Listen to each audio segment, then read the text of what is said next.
Hello. Glad to have you here. Today's reading is going to be Owl at Home by Arnold Lobel. The Guest. Owl was at home. "Oh, how good it feels to be sitting by this fire," said Owl. "It's so cold out and snowy outside."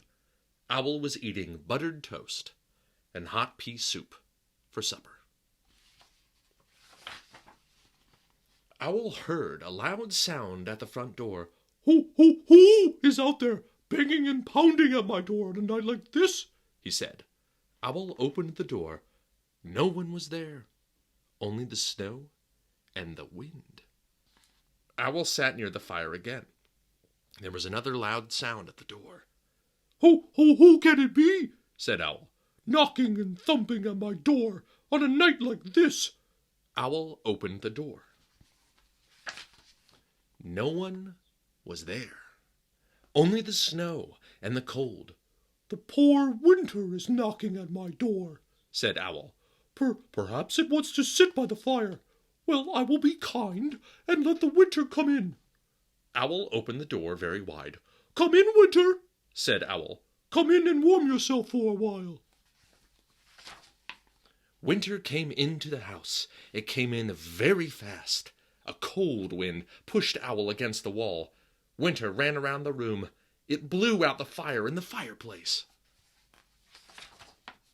The snow whirled up the stairs and whooshed down the hallway. "Winter!" cried Owl. "You are my guest. This is no way to behave." But Winter did not listen.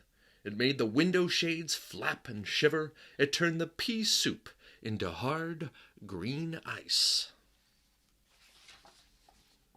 Winter went into all the rooms of Owl's house. Soon everything was covered with snow. "You must go, Winter!" shouted Owl. "Go away, right now!" The wind blew round and around. Then Winter rushed out and slammed the front door. "Oh, goodbye!" called Owl. "And do not come back." Owl made a new fire in the fireplace. The room became warm again. The snow melted away. The hard green ice turned back into soft pea soup. Owl sat down in his chair and quietly finished his supper. Strange bumps. Owl was in bed. "Oh, it is time to blow out the candle and go to sleep," he said with a yawn. Then Owl saw two bumps under his blanket at the bottom of his bed. "Oh, what can those strange bumps be?" asked Owl. Owl lifted up the blanket. He looked down into the bed. All he could see was darkness. Owl tried to sleep, but he could not. What if those two strange bumps grow bigger and bigger while I am asleep?" said Owl. "That would not be pleasant."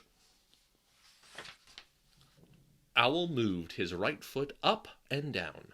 The bump on the right moved up and down. "One of those bumps is moving," said Owl. Owl moved his left foot up and down. The bump on the left moved up and down.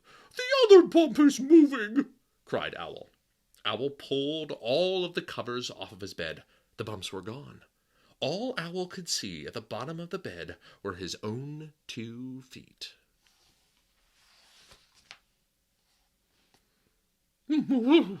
"But now I am cold," said Owl. "I will cover myself with the blankets again." As soon as he did, he saw the same 2 bumps. "Oh, those bumps are back!" shouted Owl. "Bumps, bumps, bumps! I will never sleep tonight."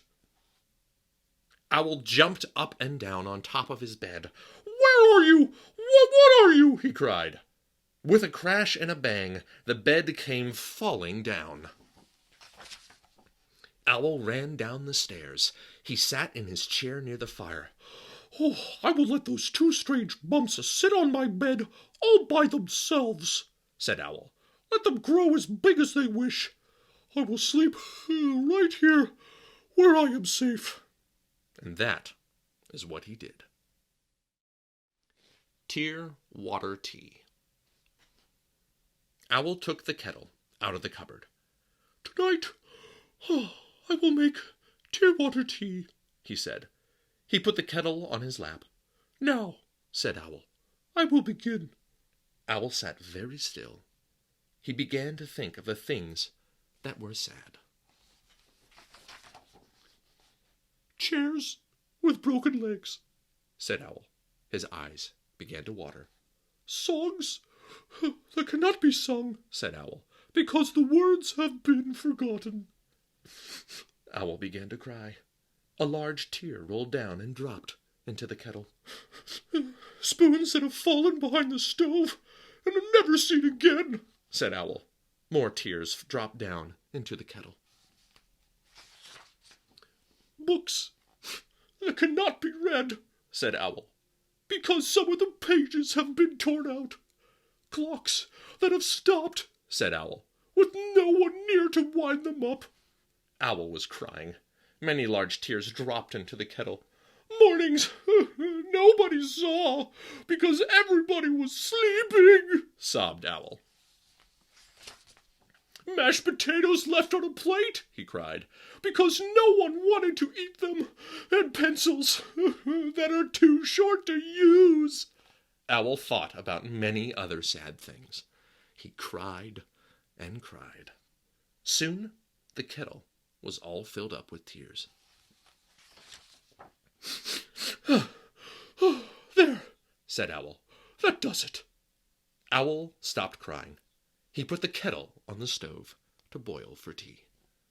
Owl felt happy as he filled his cup. It tastes a bit salty, he said, but tear-water tea is always very good. Upstairs and downstairs. Owl's house had an upstairs and a downstairs. There were 20 steps on the stairway. Some of the time, Owl was upstairs in his bedroom. At other times, Owl was downstairs in his living room.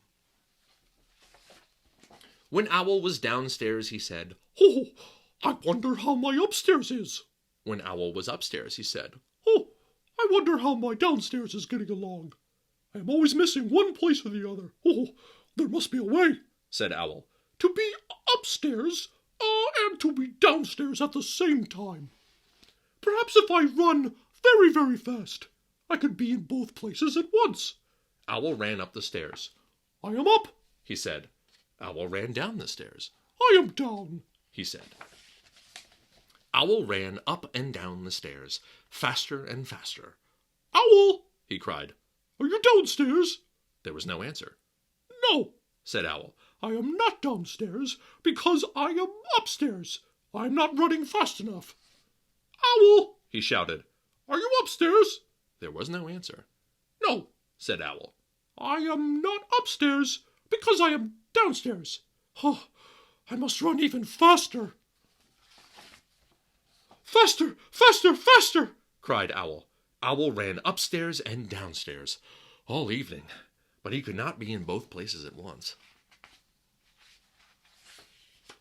When I am up, said Owl, I am not down. When I am down, I am not up. All I am is very tired. Owl sat down to rest. He sat on the 10th step, because it was a place that was right in the middle. Owl and the Moon. One night, Owl went down to the seashore. He sat on a large rock and looked out at the waves. Everything was dark. Then a small tip of the moon came up over the edge of the sea. Owl watched the moon. It climbed higher and higher into the sky. Soon the whole round moon was shining. Owl sat on the rock and looked up at the moon for a very long time. Oh, if I am looking at you, moon, then you must be looking back at me. We must be very good friends. The moon did not answer, but Owl said, Oh, I will come back and see you again, moon. But now I must go home. Owl walked down the path. He looked up at the sky. The moon was still there. It was following him. No, no, moon, said Owl. It is kind of you to light my way, but you must stay up over the sea where you look so fine. Owl walked on a little farther. He looked at the sky again. There was the moon, coming right along with him. "Dear moon," said Owl, "you really must not come home with me. My house is small. You would not fit through the door, and I have nothing to give you for supper." Owl kept on walking. The moon sailed after him, over the tops of the trees. "Moon," said Owl, "I think that you do not hear me." Owl climbed to the top of a hill. He shouted as loudly as he could, "Goodbye, moon!" The moon went behind some clouds. Owl looked and looked. The moon was gone. "It is always a little sad to say goodbye to a friend," said Owl. Owl came home. He put on his pajamas and went to bed. The room was very dark. Owl was still feeling sad. All at once, Owl's bedroom was filled with silver light. Owl looked out of the window. The moon was coming from behind the clouds. "Moon, you have followed me all the way home. What a good, round friend you are," said Owl.